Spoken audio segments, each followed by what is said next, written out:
লক্ষ্মীপুর রামগতি চর Ramizuddin union Bibirhat উচখালী এলাকার মানুষ জানায় ২৫/৫/২০২৫ তারিখ ঘূর্ণিঝড় শক্তির প্রভাবে বিভিন্ন এলাকায় জোয়ারে পানি ঢুকে মানুষের ঘরবাড়ির ফসলি জমির ব্যাপক ক্ষয়ক্ষতি হয় এবং গরু ছাগল জোয়ারের পানিতেও ভেসে যায়।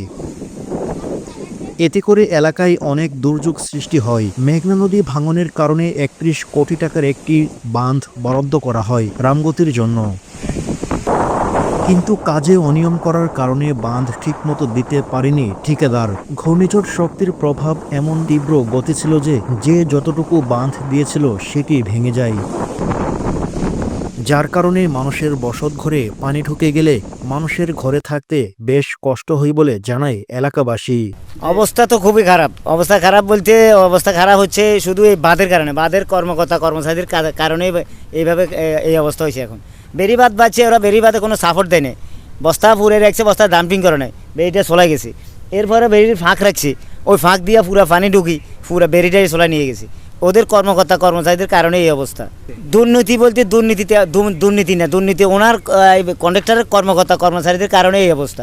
ওনারা কাজের কোনো ম্যানেজমেন্ট নেই, ওরা ঠিকমতো কাজ করে না। ওরা কাজ যা করছে কোম্পানির লোকসান হয়েছে, আমাদেরও সমস্যা হয়েছে, আমাদের পুরো এলাকাবাসীর সমস্যা হয়েছে।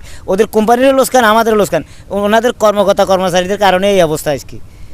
আপনাদের কালকে কি জোয়ারের লগে আপনাদের ঘরে পানি ঢুকছে? ঘরে পানি ঢুকছে মানে আমাদের ঘরে এক বুক হয়েছে পানি। প্রায় 200 ফ্যামিলির ক্ষয়ক্ষতি, 200-300 ফ্যামিলির ক্ষয়ক্ষতি হয়েছে। তারা তাদের নিজ চোখে দেখা জিনিস, কিন্তু তারা তো এই পর্যন্ত কোনো নিচ্ছে না।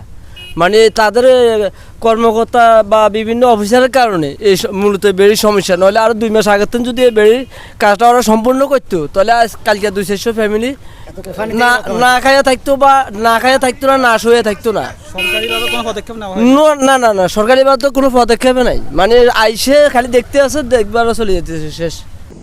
গতকালের বন্যার প্রভাবে রামগতিতে বিভিন্ন এলাকায় ব্যাপক ক্ষয়ক্ষতি হবার পরে এখন পর্যন্ত কোনো বরাদ্দ আসেনি বলে জানায় এলাকাবাসী। যাদের জন্য যে ব্লক বানানো হয় সে ব্লকগুলো এখন পানিতে ভাসছে, অথচ নদীর বাঁধে দেওয়া হয়নি সে ব্লক। রামগতির বিভিন্ন এলাকায় এখন বন্যার প্রভাব রয়েছে। খাইতে পারি নাই, তারপরে আমাদের ছেলে মেয়ে নিয়ে আমরা চালের উপরে আসছিলাম, আমার গরু মাস মরে গেছে। তারপরে বাজারের অনেক ব্যবসায়ীদের দোকানপাট ডুবে গেছে, অনেক ব্যবসায়ী বাজার থেকে ছেলে মেয়ে দ্বারা যাইতে পারে নাই, বাজারে চালের উপরে বসে রয়েছে। ধন্যবাদ। প্রিয় দর্শক, শুনতে পাচ্ছেন যে কালকে বন্যায় যে ক্ষয়ক্ষতি হয়েছে, যেটা বাজারে মানুষ বাড়িতে আসতে পারে না, মানুষ বাজারে যাইতে পারে না, এরকম অবস্থা। তো এদের দাবি একটাই যে বানটা যেন সঠিকভাবে দেওয়া হয়, সুন্দরভাবে এই বানটা 25 সালের ভিতরে তারা যেন শেষ করতে পারে, এরকম তারা আবেদন জানাচ্ছে সরকারের কাছে।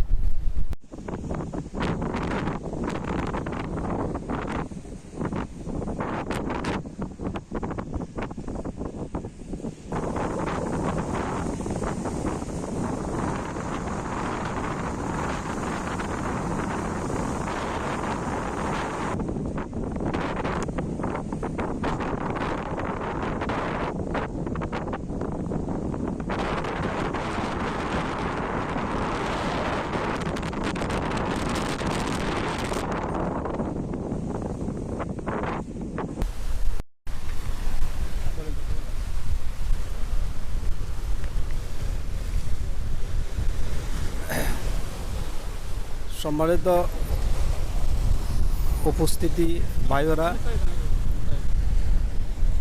এই বানটা যদি অতি তাহলে আমাদের জন্য, আমাদের এলাকার মানুষের জন্য অনেক উপকার হইতো। এই বানটা না হওয়াতে আমাদের এই ঘূর্ণিঝড়ে অনেক ক্ষয়ক্ষতি হয়েছে। বিবিরহাট বাজারটা খুব হুমকির মুখে।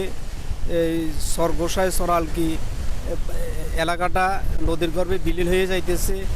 এই ঘূর্ণিঝড়ে অনেক মানুষের ক্ষয়ক্ষতি হয়েছে, যে ক্ষয়ক্ষতির কোনো কুলকিনারা নাই। তো আমাদের অতি তাড়াতাড়ি, অতি দ্রুত যদি এই বাঁধটা নির্মাণ হয়ে যায়, তাহলে এলাকার মানুষের জন্য বিশেষ উপকার হবে। এই এলাকার মানুষের ঘর বাড়ি, গবাদি পশু যা আছে ঘূর্ণিঝড়ের সব বিলীন হয়ে গেছে। এই ছাগল গরু যা আছে অনেকেরই সব নিয়ে গেছে। তো এই বাঁধটা যদি অতি দ্রুত তাড়াতাড়ি হয়, তাহলে এই এলাকার মানুষের অনেক উপকার হবে। প্রিয় দর্শক, সবাইকে স্বাগত জানাচ্ছি সরজমিন বার্তা নিউজে। যে আমি এখন রয়েছি রামগতি বিবিরহাট এলাকায়, যেখানে আপনার মেঘনার ভাঙন অপরিহার্য। এটা আপনাদেরকে আমি যেটা দেখাচ্ছি সেটা হলো নতুন করে বাঁধ দিচ্ছে। এই বাঁধ ৩১০০ কোটি টাকার বাঁধে এই এমন অবস্থা হয়েছে যেটা আপনাদেরকে দেখাচ্ছি। এই বাঁধ ঠিক মতো না দেওয়ার কারণে এই বাঁধটা এই বছরে বন্যার গতকালকে যেই বন্যা ক্ষয়ক্ষতি হয়েছে বা সিডোরের যেই ক্ষয়ক্ষতি হয়েছে সেটা বাঁধটা ভেঙে গিয়ে এই পাশে যেই মানুষের বাড়িঘর রয়েছে সবার বাড়িঘরে ঢুকে পানি মানুষের ক্ষয়ক্ষতির ভিতরে রয়েছে। এখন পর্যন্ত জোয়ার পানিগুলা মানুষের বাড়িতে ঢুকে মানুষের ঘরে থাকতে পারতেছে না, তারপরে মানুষের কাজকর্ম করতে পারে না, ঘর থেকে বাইর হইতে পারে না, এমন অবস্থা হয়েছে জোয়ারের পানি এখন পর্যন্ত মানুষের ঘরে। তো প্রিয় দর্শক, যে আপনাদেরকে দেখাচ্ছে এটা হলো রামগতি উপজেলা বিবিরহাট এলাকায়। এটা উঁচখালি নাম যেখানে বলা হয় সররমিজের ভিতরে, সররমিজ ইউনিয়নের ভিতরে এই জায়গাটা। এটা হলো মেঘনার বাঙ্গনের পাশাপাশি যেই সররমিজ ইউনিয়নটা নদীর গর্ভে বিলীন হয়ে যাচ্ছে। প্রিয় দর্শক, আপনারা দেখতে পাচ্ছেন। তো সরকারের কাছে তারা আবেদন জানাচ্ছে যে এই বাঁধটা দ্রুত দেওয়ার জন্য। যদি দ্রুত দেওয়া হয় তাহলে এই রামগতির মানুষ, আমার মনে হয় যে রামগতির মানুষ বাঁচতে পারবে নদীর ভাঙন থেকে। আজকে রামগতির মানুষগুলা নদীর গর্ভে বিলীন হয়ে যাচ্ছে, তো রামগতির মানুষের এই জায়গা জমি ঘর বাড়ি সব চলে যাচ্ছে। প্রিয় দর্শক, আপনারা যে ভাঙনটা দেখতে পাচ্ছেন আমার পিছনে, যে ক্যামেরাকে দিক থেকে দেখাও, যে এই বাঁধটা ভেঙে গিয়ে এই জোয়ারের পানিগুলো মানুষ